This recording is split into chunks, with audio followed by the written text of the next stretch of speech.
तर मी कुशल देशपांडे. आपल्याला आजपासून कंबाईन ग्रुप बी आणि सी यामध्ये इतिहास विषय जो आहे त्या विषयासंदर्भातली माहिती आपल्याला बघायची आहे. इतिहास ग्रुप बी आणि ग्रुप सी साठी आपण जर विचार करायला गेलो तर आधुनिक भारताचा इतिहास आहे. टोटल जर इतिहासाचा आपण विचार केला तर या आधुनिक भारताच्या इतिहासामध्ये नेमकं काय काय आहे, सुरुवात कशापासून होते बोला. आधुनिक भारताचा इतिहास बोला. तुम्ही थोडंफार वाचलेलं आहे, इयत्ता 10वी पर्यंत इतिहासाचा अभ्यास केलेला आहे. मग आधुनिक भारताच्या इतिहासाची सुरुवात नेमकी कुठल्या सालापासून होते किंवा कधीपासून होते? 1857चा उठाव, त्याच्या आधी काहीच नाही. नेमकी सुरुवात कधी होते? मी जर तुम्हाला सुरुवात असा प्रश्न विचारला तर तुम्हाला नेमकं सुरुवात कधीपासून होते सांगायचं आहे.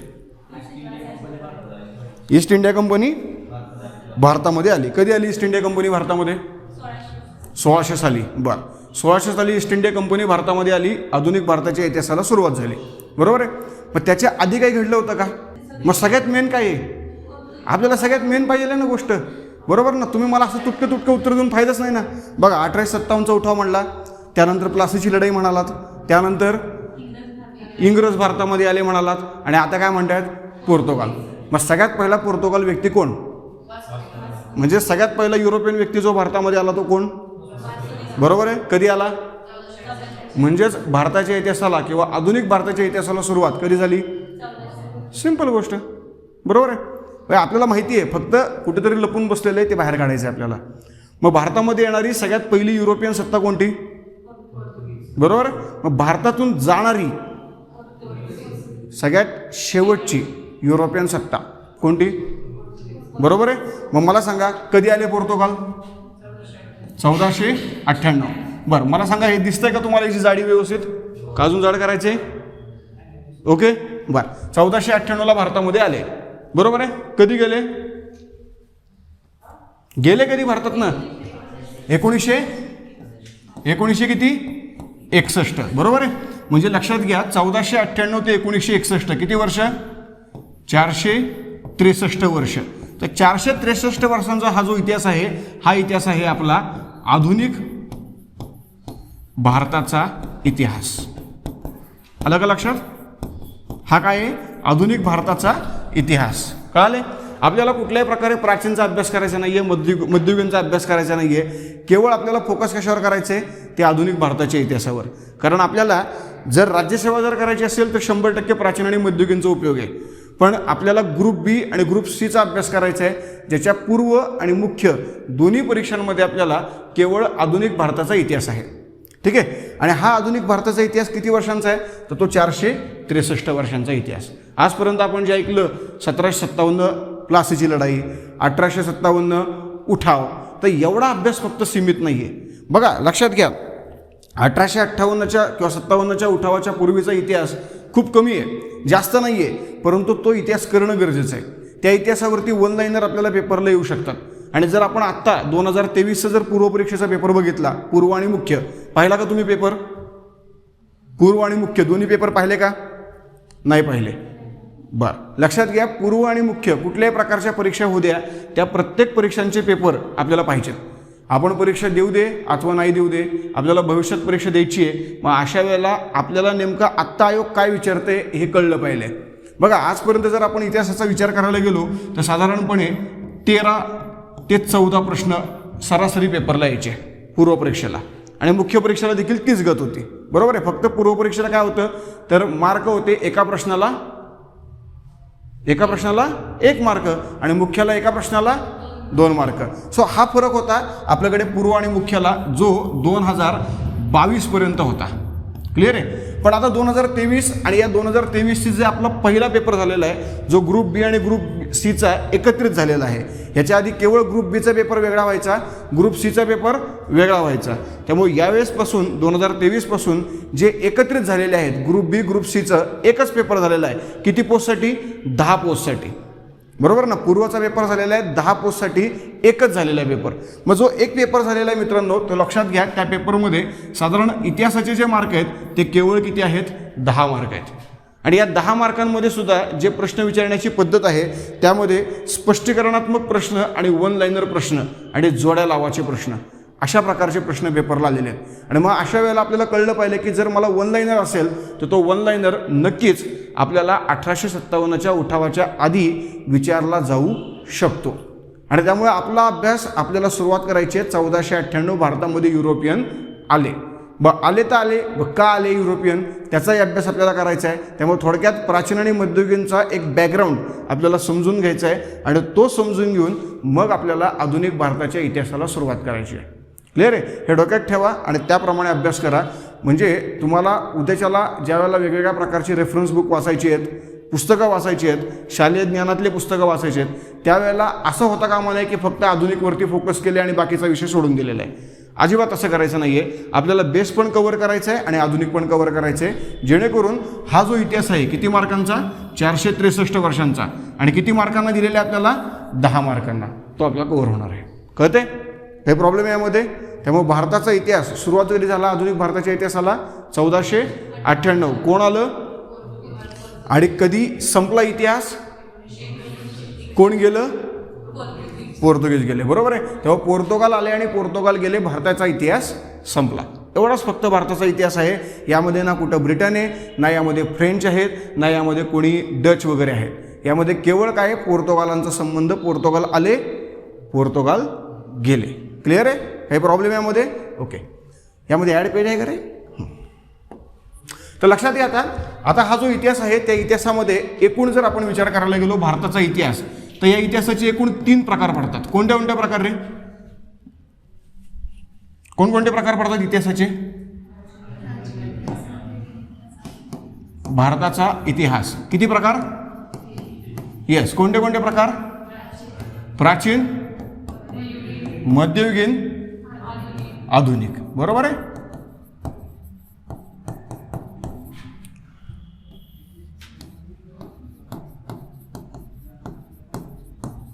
आता लक्षात घ्या, जो प्राचीन इतिहास आहे तो इतिहास कधीपर्यंतचा इतिहास, ज्या इतिहासाला आपण प्राचीन इतिहास असं म्हणतो.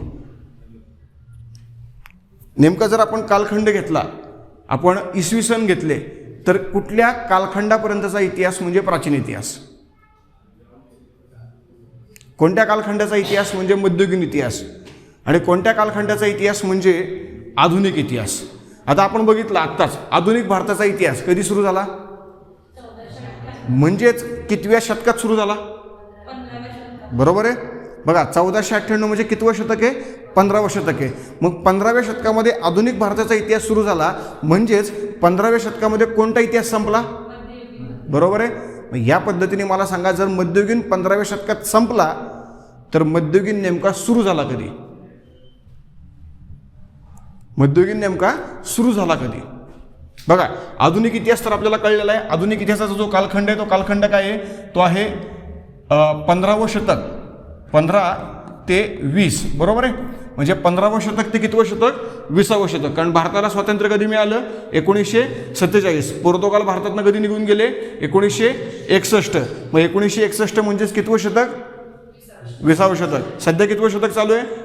21वं शतक चालू आहे. मग या पद्धतीने आधुनिक भारताचा इतिहास कालखंड किती आहे? 15 ते 20. म्हणजे 15वं शतक ते कितवं? 20वं शतक. मग मध्ययुगीनचा इतिहास किती ते किती? आता एक तर गोष्ट क्लिअर आहे की 15 पर्यंत आहे. मग कधीपासून सुरू होतो? सुलतानशाहीची सुरुवात झाली. बरं, मग सुलतानशाहीची सुरुवात कधीपासून झाली? मोहम्मद बिन तुगलक. मोहम्मद बिन तुगलक काहीतरी नाव आहे का? बरं. तर मोहम्मद बिन तुगलक हा एक सुलतान होता, पण नेमका पहिला सुलतान कोण?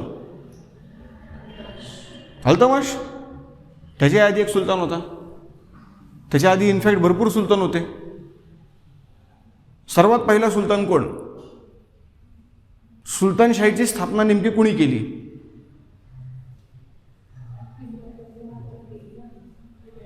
मला सांगा ना. तिला कुठं सांगतात? तिला माहिती का? ती म्हणणार आहे का हा हिनीच केली? माहिती का तिला? मला सांगा ना. इकडं चूक तर चूक, बरोबर तर बरोबर. बोला, काय नाही माहिती? काहीतरी सांगितलं ना आत्ता, विसरलं? जे काय असेल ते इकडे सांगा मला, म्हणजे मी सांगू शकतो ना तुम्हाला बरोबर आहे का नेमकं तुमचं चुकलेलं आहे.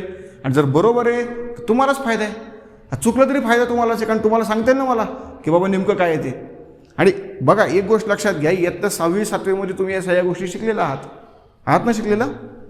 इयत्ता 10वीपर्यंतचा तुमचा अभ्यास झालेला आहे, 12वीपर्यंतचा अभ्यास झालेला आहे म्हणजे 12वी पास झालेली आहे तुमची, तुम्ही डिग्री पण पास केलेली असेल किंवा डिग्रीमध्ये असाल, त्यामुळे तुम्हाला तो बेस माहिती आहे किंवा माहिती नाही आहे, पण कुठं ना कुठेतरी कोपऱ्यात अशी नावं आपण ऐकलेली असतात.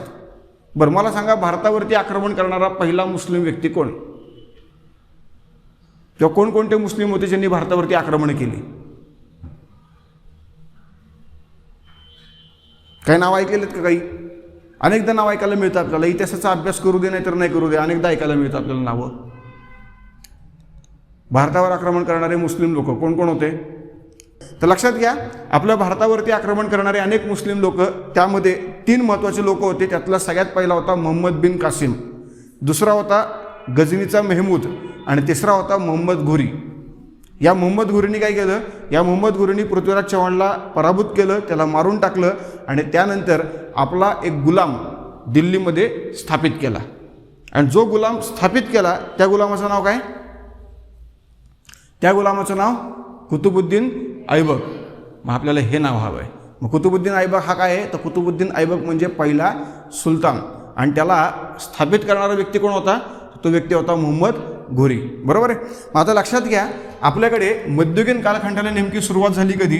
तर ती सुरुवात झालेली होती इसवी सनाच्या 8व्या शतकामध्ये. कधी झाली? इसवी सनाच्या 8व्या शतकामध्ये. याचा अर्थ प्राचीन कालखंड कधी संपला? सिंपल गोष्ट आहे. त्यामुळे लक्षात घ्या, काही पुस्तकात तो 8व्या शतकात संपला असं दिलं जातं, काही पुस्तकात तो 7व्या. पण आपल्याला एक लक्षात ठेवायचं आहे, त्याचे कारण मी तुम्हाला सांगेन असते.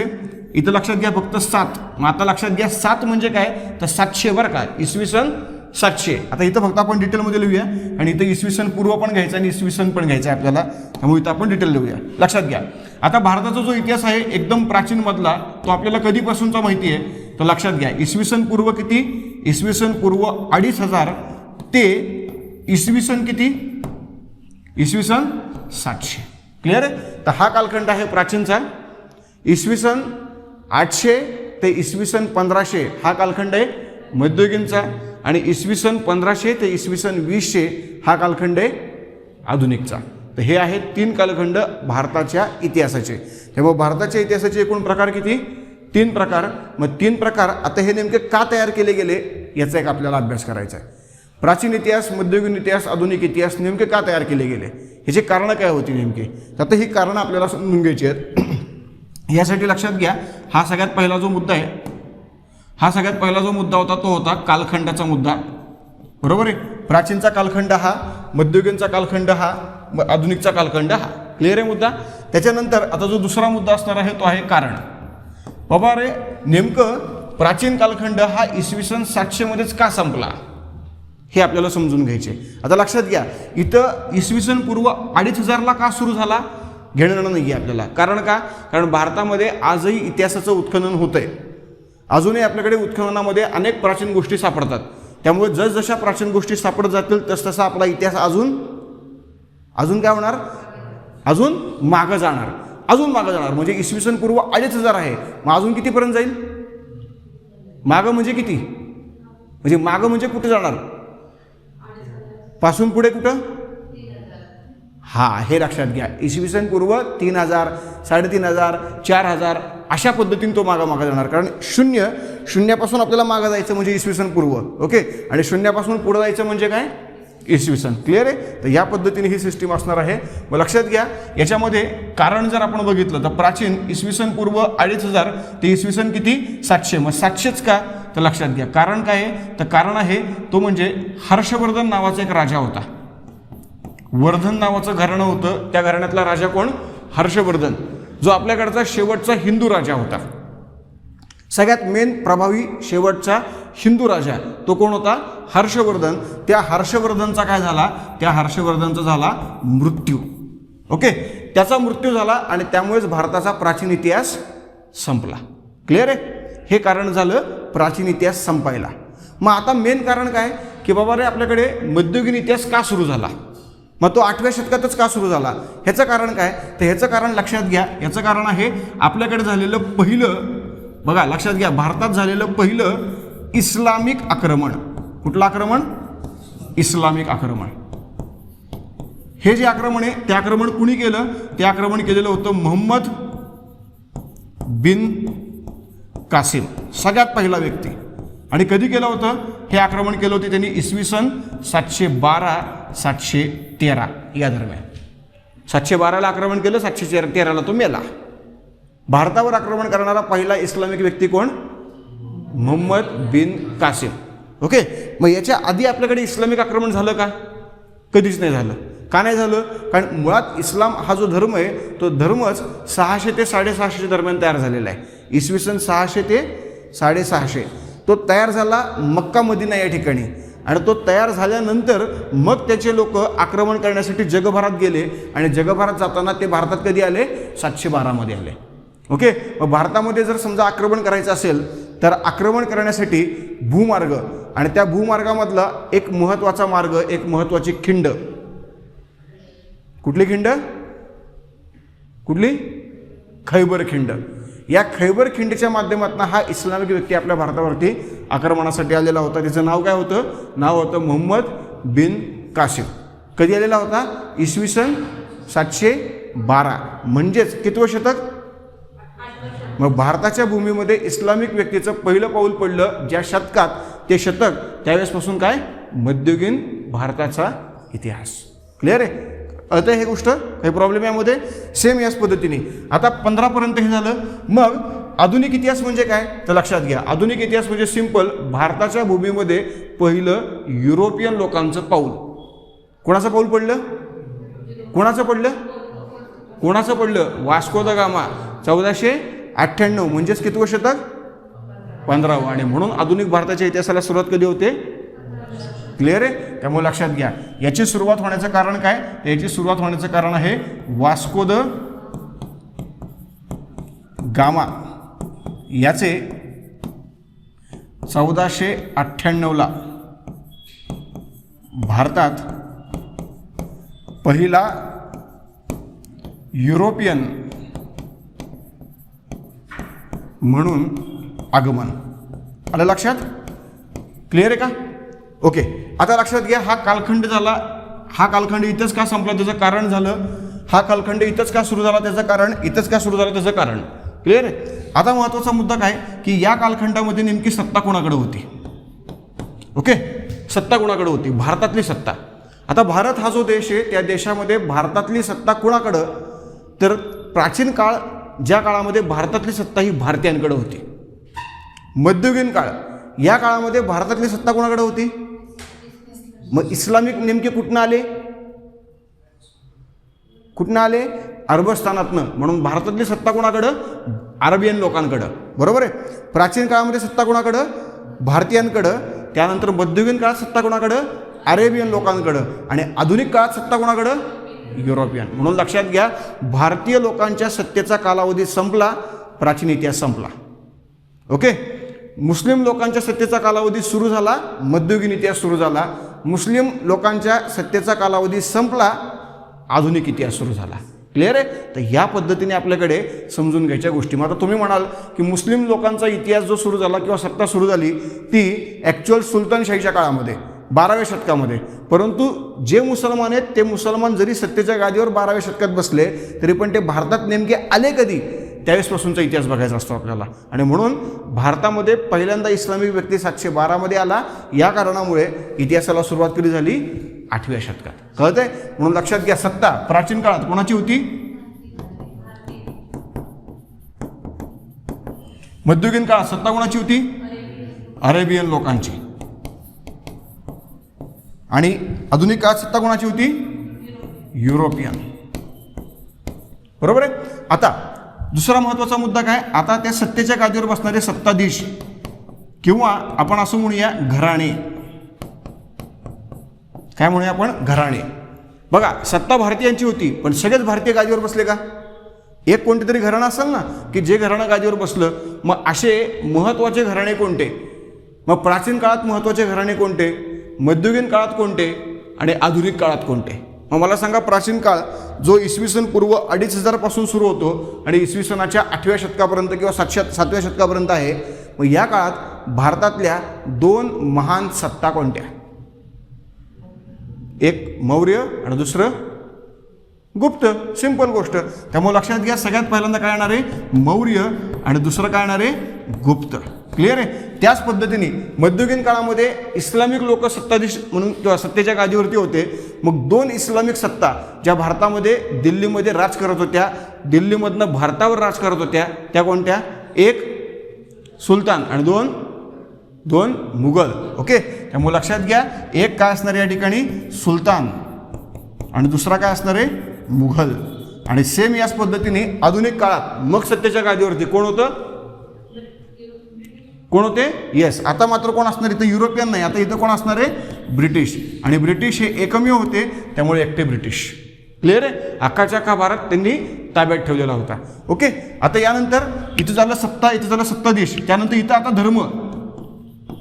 सत्तेच्या गादीवर बसणारा जो धर्म होता तो धर्म कोणता? जर भारतीय आहेत तर धर्म कोणता असणार आहे? 100% हिंदू. पण लक्षात घ्या, याच हिंदू धर्माच्या अंतर्गत काय आहे? याच हिंदू धर्माच्या अंतर्गत आहे बौद्ध, त्याचप्रमाणे जैन. क्लिअर आहे. का बरं बौद्ध आणि जैन याच्या अंतर्गत? तर बघा, बौद्ध धर्माचे संस्थापक कोण? गौतम बुद्ध. पण गौतम बुद्ध यांना हिंदू धर्माच्या परंपरेनुसार आपण काय मानतो? जे विष्णूचे अवतार आहेत. किती अवतार? विष्णूचे किती अवतार? 10 अवतार. या 10 अवतारांमधला जो 9वा अवतार आहे, तो 9वा अवतार म्हणजे कोण? तर तो 9वा अवतार म्हणजे गौतम बुद्ध. मग जर 9वा अवतार गौतम बुद्ध आहे, तर 9वा अवतार जो आहे तो अवतार ॲक्च्युअल जन्माला कुठे आलेला आहे? हिंदू धर्मात आलेला आहे. आणि मग हिंदू धर्मामध्ये आल्यानंतर हिंदू धर्मामधले जे काही यज्ञ यागादी कर्म आहेत, कर्मकांड आहे, रूढी परंपरा आहेत, अशा गोष्टी सर्वसामान्य लोकांना काय म्हणू आपण त्याला, वापरता येत नाही आहेत. त्यामध्ये त्यांना त्रास होतो आहे. मग अशा वेळेला जे काही जातीभेद धर्मभेद झालेले आहेत ते समूळ नष्ट करायचे आणि मानवाला माणूस म्हणून, म्हणजे माणसाला माणूस म्हणून जगता यावं, अशा प्रकारच्या काही गोष्टी समाजाला उपलब्ध करून द्यायच्या. मग यामध्ये गौतम बुद्धांनी जे सांगितलं ते बौद्ध तत्त्वज्ञान. आणि बुद्ध तत्त्वज्ञान ज्यांनी ज्यांनी पाळलं ते स्वतःला काय म्हणाले गेले? आम्ही बौद्ध धर्माचे. तर ही संकल्पना यांच्यामुळे आली. पण मूळतः हे कुठल्या धर्मातले? हिंदूच. कारण लक्षात घ्या, हिंदू धर्म हा जो असा धर्म आहे आपला की ज्या धर्मामध्ये काय सांगितलेलं आहे की कुठल्याही प्रकारे ना आत्यंतिक शांतता ना आत्यंतिक अहिंसा. जिथं गोंधळ करायचा आहे तिथं गोंधळ झालाच पाहिजे आणि जिथं लोकांना ठोकायचं तिथं लोकांना ठोकलंच पाहिजे. आता उद्याच्याला जर समजा आमच्यावरती कोणीतरी आक्रमण करण्यासाठी आलं, आमचं घर बिर जाळलं, तर आम्ही म्हणायचं का? जाऊ दे, काही प्रॉब्लेम नाही, तो जाळणार आहे, तोच देणार आहे, मी शांत राहणार आहे. राहताल का तुम्ही? आपल्याला काय सांगितलेलं आहे? नाही, हे जमणार नाही. पण हे आपणच नाही, अगदी जर समजा आपण बुद्ध धर्मातला एखादा व्यक्ती घेतला आणि त्याला म्हणलं बाबा शांत राहा, गौतम बुद्धांनी सांगितले, राहील का तो? शक्य आहे का कोणाला तरी राहणं? बिलकुल नाही आहे. त्यामुळे लक्षात घ्या, आपल्याला काय सांगितलं की तुम्हाला शांत राहायचे, पण एक विशिष्ट मर्यादा ओलांडली की मग मात्र तुम्हालाही ठोकायला सुरुवात करायची आहे. क्लिअर आहे. आणि हे कोणी सांगितलं? श्रीकृष्णांनी सांगितले. बरं, आज आपल्याकडे गीता जयंती आहे. गीता जयंती म्हणजे काय? आजच्याच दिवशी श्रीकृष्णांनी काय केलं होतं? अर्जुनाला गीता सांगितलेली होती 1 तास 26 मिनिटामध्ये. आणि ती वाचायला आपल्याला अख्खं आयुष्य खपवावं लागतं, तरी कळत नाही एवढी महान आपल्याकडे असणारी गीता. मग त्या गीतेत काय सांगितलेलं आहे की समोरचा माझा जरी प्रिय व्यक्ती आहे, माझा बंधू आहे, माझा गुरु आहे, मला सगळं माहिती आहे, तरी पण तो आता सध्या माझ्या विरोधात आहे. मग मी त्याला मारलं पाहिजे का नाही? 100% मारलं पाहिजे. मग हे शिकवणारा आपला धर्म आहे. क्लिअर आहे. त्यानंतर आता जैन धर्म. जैन धर्माची स्थापना कोणी केली? कसं शक्य? वर्धमान महावीर. कितवे तीर्थकर होते ते? मग पहिलं कोणतरी असेल का नसेल? बरोबर ना का? 24व्या धर्माची स्थापना केली ऋषभदेव. मग पहिले जे होते ऋषभदेव, ते ऋषभदेव मूळ कोण होते? हिंदू होते.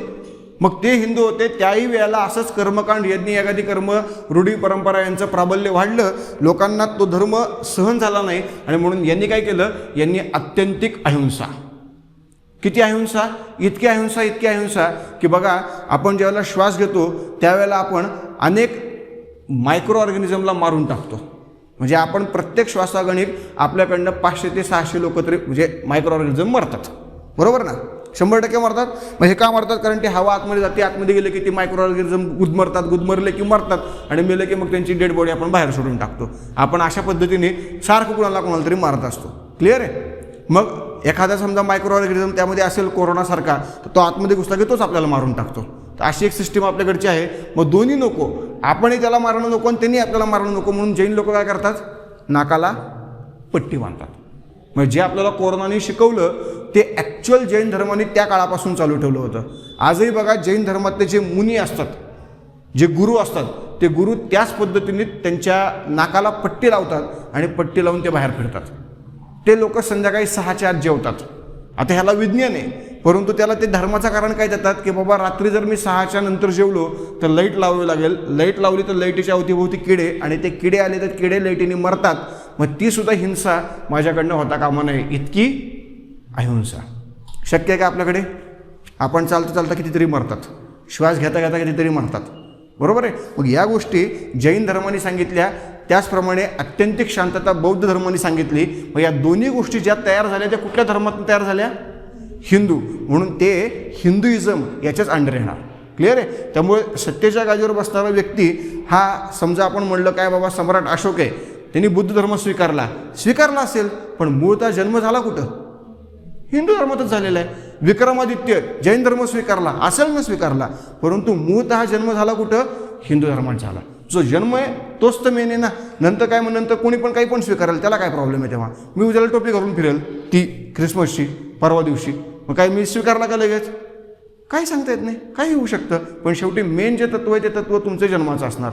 म्हणून लक्षात घ्या, या ठिकाणी धर्म कोणता? हिंदू. मग याच पद्धतीने या ठिकाणी धर्म कोणता? बरोबर आहे. अरे रंग वेगळा कसं काय आला? हा हा, या ठिकाणी कुठला? इस्लाम. त्याच पद्धतीने या ठिकाणी कुठला? ख्रिश्चन. बरोबर आहे. आता लक्षात घ्या, आता कालखंड बघितला, कारण बघितलं, सत्ता बघितली, सत्ताधीश किंवा घराणं बघितलं, धर्म बघितला. आता सगळ्यात शेवटचा मुद्दा असणार, तो मुद्दा असणार राजधानी. कुठल्याही प्रकारे ह्या ज्या सत्ता होत्या त्या सत्यांचं मूळ केंद्र, त्याला आपण राजधानी असं म्हणतो. मग मला सांगा, प्राचीन काळामध्ये जी सत्ता होती त्या सत्तेचं केंद्र काय होतं? कुठलं नाव होतं प्राचीन काळामध्ये? पाटली पुत्र. मध्ययुगीन काळात जर आपण आलो तर मध्ययुगीन काळामध्ये काय होतं? आग्रा. त्याचप्रमाणे काय? दिल्ली. आणि इथं आल्यानंतर काय? कलकत्ता. पहिल्यांदा कलकत्ता होतं आणि त्याच्यानंतर काय? तर दिल्ली. तर या पद्धतीने भारताच्या इतिहासाचे 3 प्रकार, आणि या 3 प्रकारांना का वेगळं केलं गेलं? आपल्याकडच्या इतिहासाच्या अभ्यासकांनी याला नेमकं अशा पद्धतीने का डिवाइड केलं? तर यासाठी ह्याची कारणं कळते. काही प्रॉब्लेम यामध्ये? लक्षात आलं ही गोष्ट? ठीक आहे. एक काम करा, हे ड्रॉ करून घ्या आणि मग आपण पुढचा मुद्दा घेऊया. ठीक आहे.